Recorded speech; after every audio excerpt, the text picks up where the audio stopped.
In the early 1600s, Japan made a momentous decision to seal itself off from the rest of the world. This was not a simple act but a sweeping transformation that would define the nation for generations. The shogun's policy, known as Sakoku, meant that for more than 2 centuries, no one could enter or leave Japan's shores. Foreigners were forbidden, and Japanese citizens faced death if they tried to escape. Every port was heavily guarded, every ship that approached was turned away, and the coastline became a barrier as much as a border. The only exception to this isolation was Dejima, a tiny, fan-shaped artificial island in Nagasaki Bay, built specifically to contain foreign influence. Here, a handful of Dutch traders were allowed to live and work. Dejima became Japan's sole, carefully controlled link to the Western world. The Dutch were confined to the island, watched day and night by Japanese guards.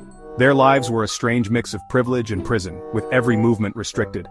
Every interaction was monitored. Every word spoken, every gift exchanged, was scrutinized by officials wary of foreign influence. The Japanese were interested in Western science and technology, but not in Western religion or political ideas. Knowledge was allowed in, but only through a narrow, carefully guarded channel. Dejima became a place of constant tension and delicate diplomacy, where misunderstandings could have serious consequences. The Dutch navigated a complex web of rules and regulations, always aware that a single mistake could mean expulsion or worse. Imagine the silence of a nation turned inward, the quiet streets of Japan at night, and the distant hum of foreign voices on a tiny, isolated island. Dejima was a world apart, a small crack in a tightly closed door, where the outside world could just barely be glimpsed. Here, 2 cultures met, sometimes in secret, always under the watchful eyes of the authorities, forging connections that were both risky and rare. It was a setting for risk, rebellion, and forbidden connection, where even a whispered conversation could change lives. In this controlled space, legends were born, stories of intrigue, curiosity, and defiance, whispered for generations to come. The fate of Dejima would shape the course of Japanese history, leaving a legacy that endures to this day. In this world, love was rebellion, a quiet, dangerous act that defied the strict codes of the shogunate.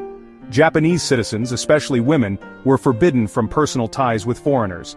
The shogun's laws were clear: any connection with outsiders was a threat to order and tradition. The risk was immense: shame, exile, or worse. Families could be torn apart, reputations destroyed, and lives changed forever by a single secret meeting.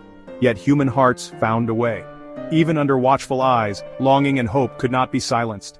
Some Japanese women, called yujo, were allowed on Dejima as entertainers. Their presence was permitted, but their freedom was limited and closely monitored.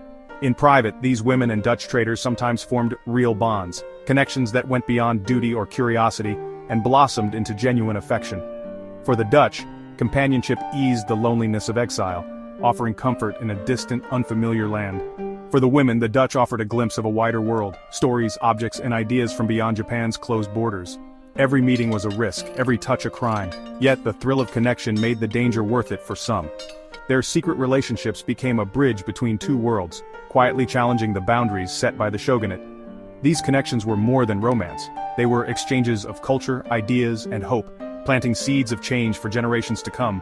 In the shadow of the shogun, love became an act of quiet defiance, a testament to the enduring power of the human spirit.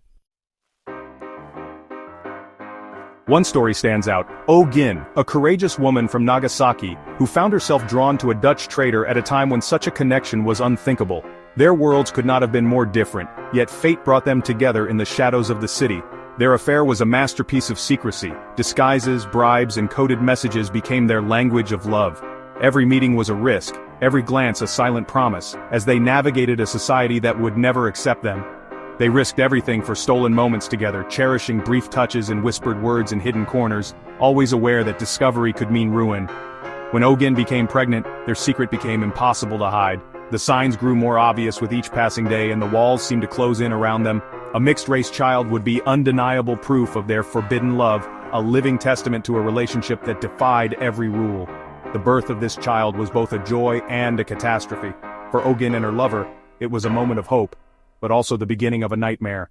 Gin faced the terror of discovery, her lover trapped on Dejima, powerless to help as the threat of punishment loomed ever closer. Their love, once a private rebellion, now threatened to destroy them both. The walls that once sheltered their secret now became barriers they could not cross.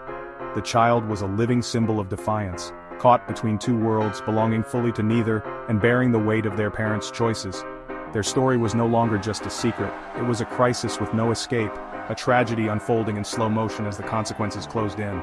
The consequences would be devastating, leaving scars that would last for generations, and a story that would echo through history. The shogun's laws were merciless toward mixed-race children. In 1639, a decree ordered all such children and their mothers exiled from Japan. Ogin faced an impossible choice: hide her child, or leave her homeland forever. Exile meant saying goodbye to family, friends, and everything familiar. The women and their children were sent to Batavia, never to return. Their only crime was love. Dutch traders watched helplessly as their secret families were torn away. The policy left scars, stories of heartbreak whispered for generations. It was a warning: contact with foreigners brought only sorrow. The wall between Japan and the West was built on fear, loss, and silence. Officially, these stories were erased, but history remembers. In Batavia, the exiled women and their children formed a new community, preserving Japanese culture abroad.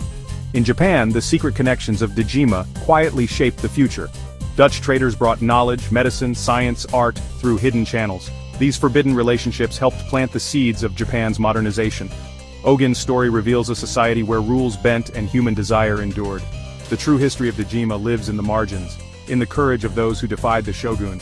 Their legacy is resilience, connection, and the quiet power of love.